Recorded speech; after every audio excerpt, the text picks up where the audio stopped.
The Scrum process consists of 5 core Scrum events. Each event is an opportunity to inspect and adapt one of the Scrum artifacts.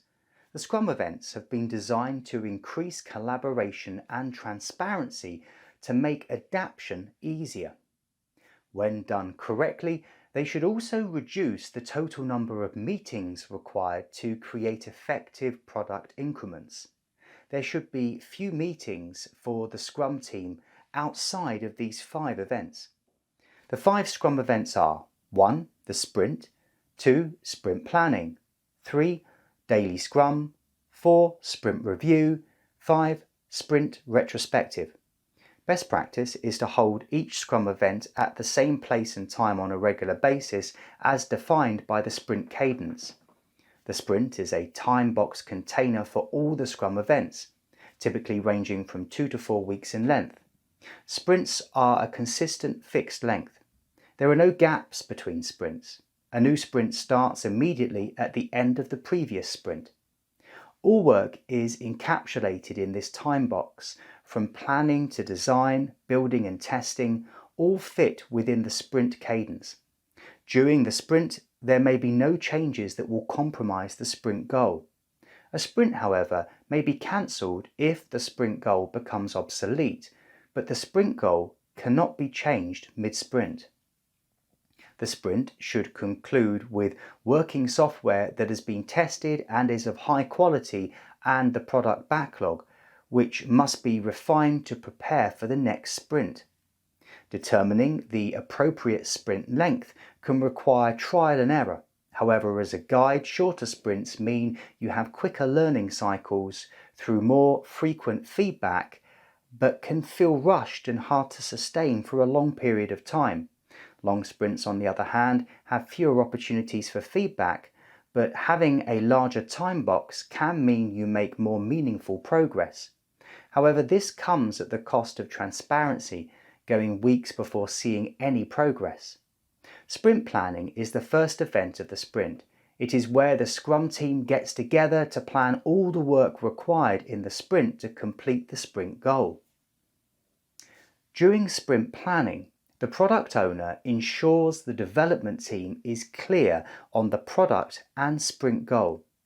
They then work collaboratively to clarify, refine and break down the tasks needed.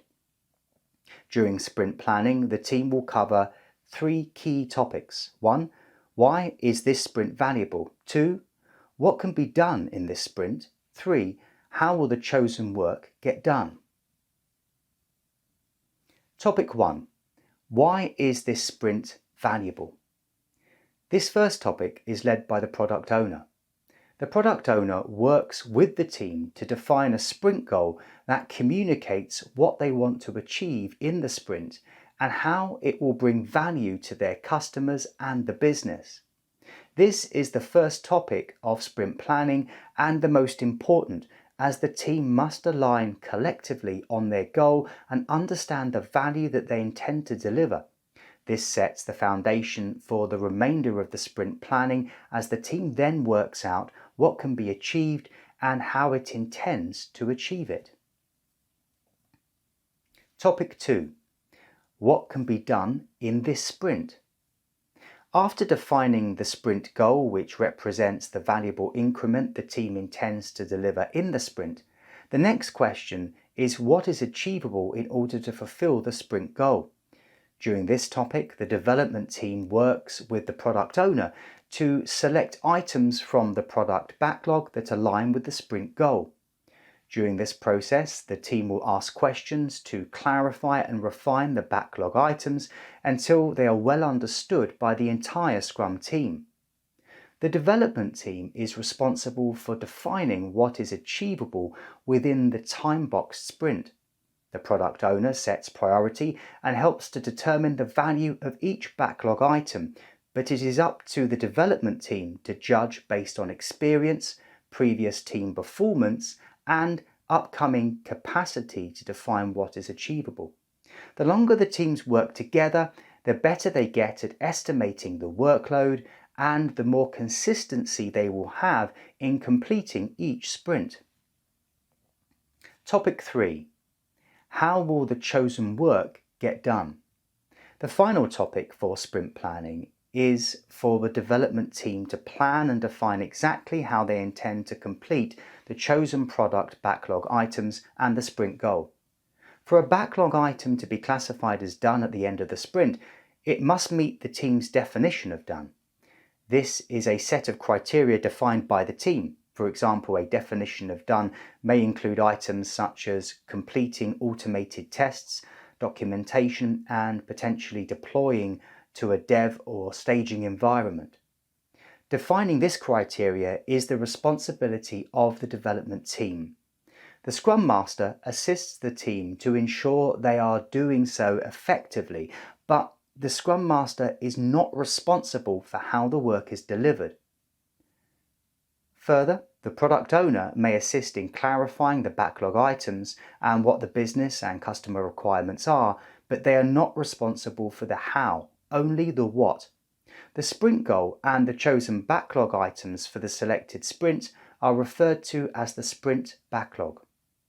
Sprint planning is a time-boxed event that should last a maximum of 8 hours for a 4-week sprint. Therefore, for a 2-week sprint, sprint planning should last no longer than 4 hours. The daily stand-up, also known as the daily scrum, is a scrum event that happens each day of the sprint. It is a time-boxed event that lasts no longer than 15 minutes, where the scrum team gathers to plan the activities for the next 24 hours. The purpose of the daily stand-up is to inspect the progress towards the sprint goal and to adapt the sprint plan and backlog where necessary. As with all Scrum events, the daily stand-up is most effective when it is held at the same time and same place each day. At a minimum, the daily stand-up should be attended by the development team. However, it is common for the Scrum Master and product owner to also attend. The daily stand-up increases transparency as the progress of work is visible on a daily basis. It also increases accountability as the team hold each other accountable daily to progress towards the sprint goal. Most importantly, the daily stand-up increases adaptability as the team gathers daily to discuss impediments and changes to the sprint plan. The daily stand-up is not a replacement for continuous communication. Scrum teams often identify the need for deeper and more detailed discussion during the daily stand-up. The daily stand-up is designed to identify and plan for deeper discussion, not replace it. The sprint review is one of 2 Scrum events that finish the sprint. The sprint review intent is to inspect the outcomes of the sprint. It is focused on what the team produced. During the sprint review, the Scrum team presents their work to key stakeholders, where they review, discuss, and gather feedback on the progress of the sprint. The Scrum team uses this opportunity to gather feedback and adapt their product backlog as necessary. This is not a show and sell, nor a presentation. The sprint review is supposed to be lightweight, transparent, and for feedback. Like all Scrum events, the sprint review should happen at the same time and the same place at the end of each sprint. Further, it should be time-boxed to a maximum of 4 hours for a 4-week sprint, meaning that a 2-week sprint should be limited to no longer than 2 hours. The retrospective is the final event of the sprint. It is where the Scrum team gathers to continually improve the way they work together.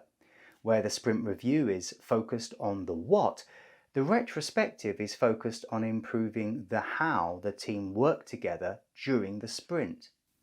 This is one of the most crucial sprint events and is critical for facilitating high-performing teams. Without regular time for the team to discuss and identify improvement areas, they will continue to operate suboptimally. The primary directive of the retrospective is, regardless of what we discover, we understand and truly believe that everyone did the best job they could given what they knew at the time, their skills and abilities, the resources available and the situation at hand. Norm Kurth. It's important that the retrospective is a safe space. During the retrospective, we must acknowledge that all team members performed their best given the information they had and the situation at the time. Nothing that is said during the retrospective is personal. It is performance focused and about what happened with the intent to help the team improve. A retrospective can be as simple as discussing what went well, what didn't go so well, and identifying action items for improving. However, a typical retrospective will follow the following 5 steps. 1. Set the stage, set the goal. Give people time to arrive and get into the right mindset for the retrospective. 2. Gather data. Help everyone remember what happened during the sprint and generate a pool of information from each person's unique perspective. 3. Generate insight. Why did things happen the way they did? Are there any patterns? 4. Decide what to do. Pick the top issues to work on and create an action plan on how you intend to address them as a team. 5. Close the retrospective. Clarify action items. How could the team improve the retrospective? Any action items identified in the retrospective should make their way into the following sprint's backlog. It's important that the Scrum team creates space to complete their retrospective action items.